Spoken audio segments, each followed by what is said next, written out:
Bueno, en esta sección lo que vamos a hacer es un resumen de lo que ha sucedido la semana previa, como para entrar a esta nueva semana teniendo un poco de contexto y de lo que ha sucedido. Fue una semana extremadamente movida, donde continúan las tensiones y esto genera complicaciones a nivel macroeconómico. En el caso del mercado argentino, el Merval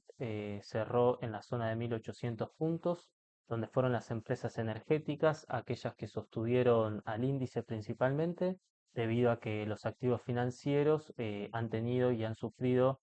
caídas significativas. Básicamente fueron empresas como YPF, principalmente, que tuvo una suba excepcional de más del 8% y volviendo a una zona que normalmente suele testear de los $39. Y como sabemos, bueno, esta cuestión de la guerra genera tensiones que no solamente recaen sobre el mercado local, sino que obviamente también afecta a otros mercados emergentes, como es el caso de Brasil, que borró toda la suba previa que había tenido durante este año 2026. En el caso de Argentina, durante esta semana tuvimos el Argentina Weekend, en el cual se dejaron declaraciones relevantes de diferentes funcionarios y empresarios, dejando en claro principalmente que las restricciones cambiarias van a continuar estando y que se descartó la posibilidad de una salida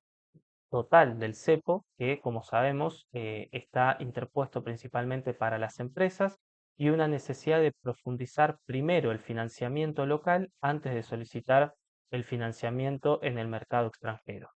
Por otro lado, tenemos a Transportadora Gas de Sur, que va a ser una de las inversiones más importantes, invirtiendo más de 3.000 millones para licuar el gas de vaca muerta. Y como mencionamos anteriormente, la más destacada de esta semana en Argentina se llevó YPF, dejando de lado a Transener, que viene siendo una de las pocas empresas que está totalmente descorrelacionada con lo que viene sucediendo en el mercado global y en el mercado local principalmente. Por el lado de YPF habló Horacio Marín, el cual brindó proyecciones para futuro, proyecciones para el 2030, respecto de los datos de exportación y de la posibilidad de realizar un split teniendo como objetivo permitirle a los pequeños inversores que puedan hacer ingresos dentro de esta empresa. Luego de ello, la acción o la cotización de la acción de YPF estuvo subiendo durante esta semana casi un 8%, llegando a la zona de $39 aproximadamente. Desde la parte macroeconómica, bueno, la inflación de febrero, como se vio, fue un número negativo del 2,9% respecto de las expectativas que se tenían del 2,7%, porque podemos decir que este proceso de desinflación se estancó, ya que bueno, los últimos números que venimos estableciendo se están manteniendo por encima de un 2,5 en todos los últimos meses, siendo la parte de alimentos y bebidas la de mayor aumento. El dato preocupante respecto a la inflación es el dato de inflación núcleo, que dio cerca del 3,1%, que esto nos sirve para medir la tendencia a futuro. Respecto de este mes, además, hay que ver qué impacto tiene las subas que ha tenido el precio del petróleo a partir de, bueno, como mencionamos anteriormente, la guerra en Medio Oriente y las expectativas sobre si va a tener un final cerca o corto en el plazo o si la misma se va a continuar extendiendo.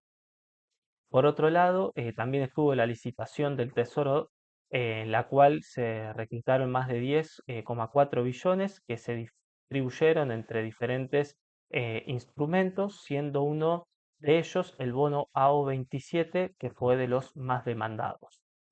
En el aspecto internacional continúa el conflicto, como mencionamos, entre Estados Unidos, Israel e Irán, que sigue siendo en definitiva el termómetro para todos los inversores, siendo esta la tercera semana de caída para el S&P 500, el índice cayó un 1,5, el Dow Jones un 1,9 y el QQQ, que hace referencia a las empresas tecnológicas, un 1,7, siendo el barril del petróleo quien obviamente se ha visto beneficiado, llegando a tocar los $120 por barril la semana pasada. Luego tuvo una caída fuerte en el precio, pero una posterior recuperación, ya que, como vemos, el conflicto todavía continúa estando vigente. Actualmente está cerrando por encima de los $100. Esto genera un posible temor de esta inflación porque al momento los datos no nos dicen nada, pero hay que ver cómo esto repercute de acá en adelante. Respecto al sector financiero, también fue uno de los que más sufrió, ya que se limitaron los rescates de créditos privados. ¿Qué quiere decir esto? Que hay fondos que se crean para financiar empresas. Lo que se hizo fue limitar los montos que los inversores quisieron retirar y esto también genera cierta incertidumbre dentro del mercado. También están aumentando fuerte los rendimientos del bono norteamericano a 10 años, subiendo a 4,25%, y el mercado está comenzando a poner en precio que la situación del petróleo va a tener un impacto a futuro en la inflación y que todo este conflicto puede generar un agujero fiscal en Norteamérica. Incluso, siendo que el conflicto termine pronto, habría que ver cuál es el impacto que se genera a futuro. Bueno, en este caso, para dejar de manera explícita lo que se fue mencionando anteriormente, vamos a iniciar con el gráfico del S&P 500. Como podemos ver en una visión semanal, bueno, continúa la tercera semana de baja, como podemos ver en estas tres velas. Una vela, bueno, bastante compleja en este caso porque pareciera ser similar a un martillo invertido. Como se pueden ver, una gran mecha por encima, donde el precio quiso subir pero no pudo. Y en una visión diaria, bueno, podemos darnos cuenta de que venimos de una lateralización y estamos próximos a llegar a esta zona de los 6.500 puntos, que va a ser una zona crítica, porque estamos cerca de la media de 200 ruedas, que es esta media naranja que se puede ver por acá, y por otro lado, uno de los pisos que ha sido, como ha sido una resistencia previamente, actualmente es un soporte, entonces vamos a ver si lo puede sostener y a partir de ahí continuar con su suba. En caso de que perfore esta zona, podemos entrar en una cuestión bastante más compleja. Así que estamos en el S&P 500 en una situación bastante tensa.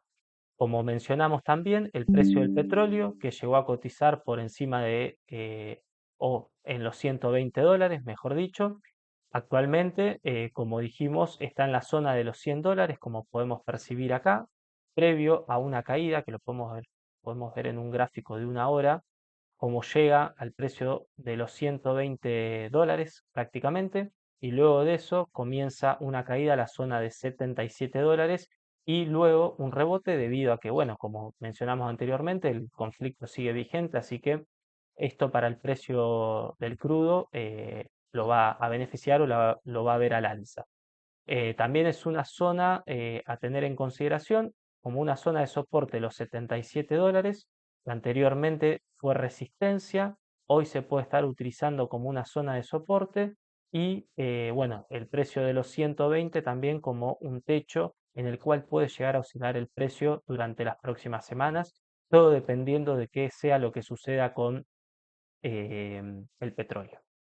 Por otro lado, tenemos el Bitcoin que a pesar de estas fuertes bajas que ha venido teniendo desde sus máximos históricos, esta semana subió más de un 7%, eh, pero a pesar de ello sigue acá en una encrucijada, en este rectángulo que viene oscilando entre los $62.000 y los 73.000 como precio de resistencia. Habría que evaluar qué es lo que sucede, acá no hay una situación fundamental que esté explicando estos hechos, sino que podemos estar en una zona que, como fue anteriormente, se esté generando un rebote de la caída previa y que esto pueda continuar cayendo. Esas son mis perspectivas respecto de lo que es el Bitcoin, pero todavía no sabemos qué es lo que va a suceder. Y por último, como mencionamos, el caso de YPF, que como podemos ver, después de haber llegado a los $33,50, rebotó y hoy está nuevamente sobre esta resistencia que tenemos en los $39, $39 y centavos. Bueno, espero que les haya gustado y trataremos de subir un video semanalmente para que puedan estar al tanto de todas las noticias.